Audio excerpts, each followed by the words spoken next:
What's up, fellow movie buffs and film connoisseurs? It is your self-proclaimed cinema shogun here, and it seems like every other day now we hear about someone in Hollywood speaking out against cancel culture. From people like Kevin Hart down to Donald Glover, it's apparent that it's now become a problem for Hollywood. Now we know that this is a problem that they helped create, but nevertheless, it's always good to hear that some people in Hollywood feel the same way we feel, and that some of them are starting to stand up and speak out against it. Now, the two latest people from Hollywood to speak out against cancel culture is Conan O'Brien and Sean Penn. Now, let's go ahead and dive into this article from the Washington Times. Conan O'Brien, Sean Penn blast ludicrous cancel culture. It feels very Soviet.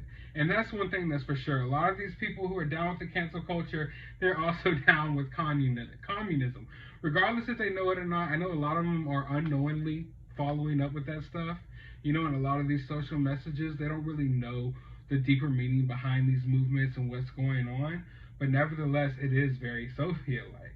Now, during his Conan O'Brien Needs a Friend podcast, less than 2 weeks after bidding farewell to his late-night TBS show, Mr. O'Brien lamented how tricky it is for comedians in the current climate.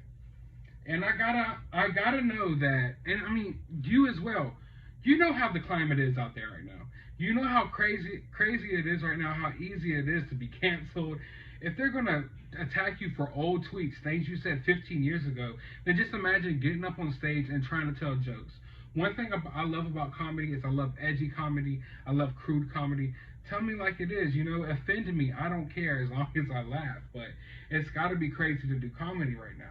He goes on to say, I know people in comedy, people that do the job that I do, that feel like there's so much that's happening that doesn't feel funny, that they feel like it's their job to speak out about those things, he said.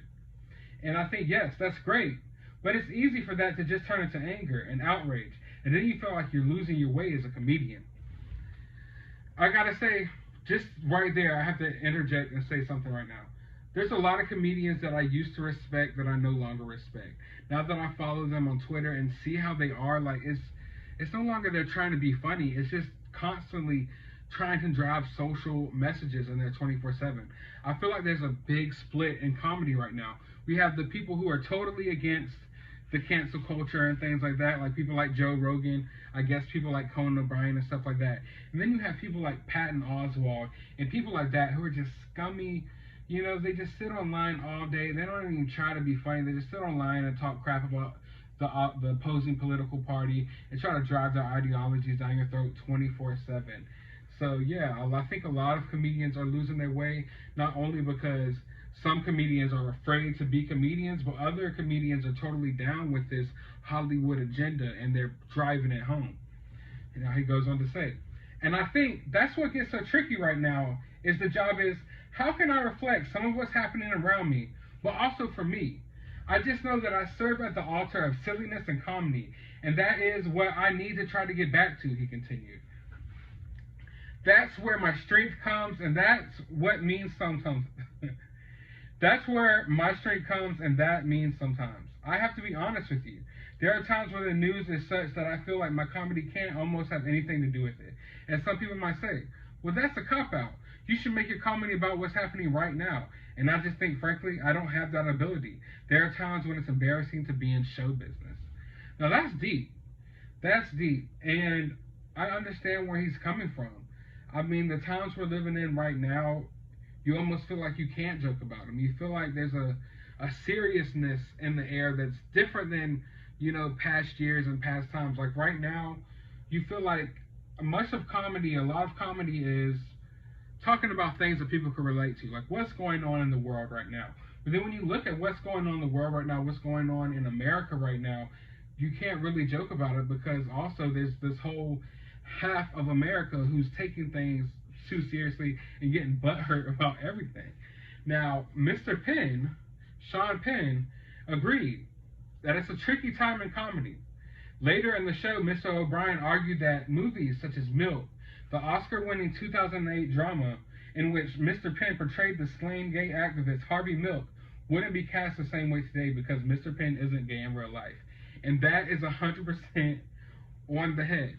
Conan O'Brien is nailing it on the head here. There is no way he would have been able to do that. That would have been outrage. There would have been total outrage. I mean, have you looked at people like The voice of Cleveland has stepped down from Family Guy. In the Heights has been getting dragged through the mud, even though it is a diverse film, because the actors, the Latino actors in that movie, weren't dark skinned enough. It's like these people will never be happy. They will never be happy. They will find oppression anywhere they can.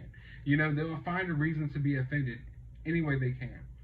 Now, Mr. Bryan, Conan O'Brien goes on to continue. It's such a confusing time. So much of acting is, and I know you know a lot better than I do, is about suspension of disbelief and transforming yourself. So we may find that this pendulum is swinging as to be re-examined in some areas. Mr. Penn agreed, but expressed optimism that the seas will eventually calm and the industry will be more equal. What's happened now is that in place of creative energy, we're all sort of burdened with the energy and concern of optics. And it becomes kind of a broken record that really doesn't jive with us cellularly as people, he said. It'll come back. The playing field will level in a productive way, and there will be more freedom as long as it is coming out of an understanding and empathy and solidarity that will have more freedom come back, and that will be sharing the stage with more people doing the same who haven't had the opportunity before. So you can kind of see that Sean Penn is agreeing with Conan O'Brien here, but he's not willing to take it as far as Conan O'Brien is taking it. He's not being as real. He's trying to put it basically in a nice way, but also in an optimistic way. He acknowledges that this is a problem, but he feels in his heart that the pendulum is going to swing back, that we're going to regain some sense of normalcy from this cancel culture, from these weird SJWs. He feels like we're going to regain some sense of normality. Now, me, if you want to know my honest opinion, I think it's going to get worse before it gets better. If you look at how we've progressed within the last couple of months, just the outrageous things that are happening, not only within our world and within our society and within our towns and our cities, but within our entertainment industry, it's just bonkers right now. And I don't see it getting any better anytime soon. But Sean Penn has hope. And if Sean Penn has hope, we all can have hope. But Mr. Bryan goes on and says that the current culture is lacking empathy and forgiveness, which it is, for people who make mistakes. And that's totally true. The whole concept of cancel culture is we found that someone did something in 1979 that is now not appropriate, and they're dead to us. Mr. Penn responded that it's ludicrous. And that's another thing. One thing about cancel culture that I always find weird is people try to dig up people from the past. Like, cancel culture is so bad that they're digging up people who've been dead for 100 years or over 100 years, hundreds of years, and trying to cancel them from history and things like that. And it's ridiculous. It's stupid. History is weird. History is brutal. History is crazy. Read a history book. It's savage. It's a dog-eat-dog world. Back in the day, their standards were different than now. So you can't judge someone back then by today's standards. Or you might as well just cancel everything that ever existed, you know? Because times were different, and you have to understand that. You honestly do. Now, Mr. O'Brien continued. What happened to, let's talk about that now. But people can also be forgiven. They even need forgiving. What happened to that? It feels very Soviet kind of sometimes. It's an extraordinary time, and it's up to me to fix it, he joked. Conan O'Brien, it is up to you. I know he's jokingly saying it's up to him to fix it, but it is totally up to people like you to start stepping up.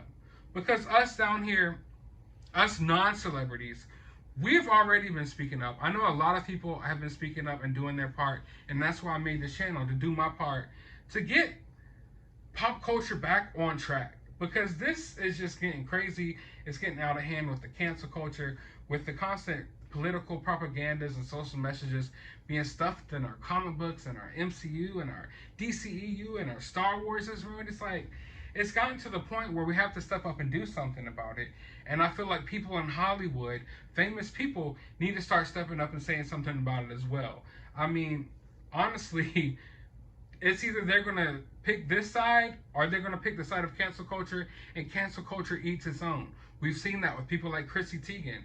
Eventually, it will come for you. Eventually, they will have no one to go for, and they will go for you. And I feel like that's a lot of what people in Hollywood are starting to realize. So I don't honestly know if Conan O'Brien is coming from a place of sincerity, like he's someone who's always been against cancel culture, or if he's someone who's against cancel culture now because he feels like his time is coming. You know, he stopped doing the show on TBS. Now he's just sticking to his own podcast. So maybe he feels like his time is near. You know, Kevin Hart maybe felt like his time was near. And that's why they speak out against it. I don't know, because a lot of these people in Hollywood are responsible, 100% responsible for where we're at now. But I've always liked Conan O'Brien. I want to believe that he's someone who isn't necessarily a cancel culturist, SJW, you know, total crazy out there type of Hollywood person like we've seen from a lot of these people who we used to know and love. But I want to know, what are your thoughts about all of this? Down in the comments below. How do you feel about cancel culture? How do you feel about Conan O'Brien? Are you happy that Sean Penn even said something about it as well? Let me know all your thoughts down in the comments below. While you're down there, hit that thumbs up button, hit that subscribe button, and as always, find some time out of your day to go watch a movie. Maybe a Sean Penn movie. Apparently, he doesn't like cancel culture.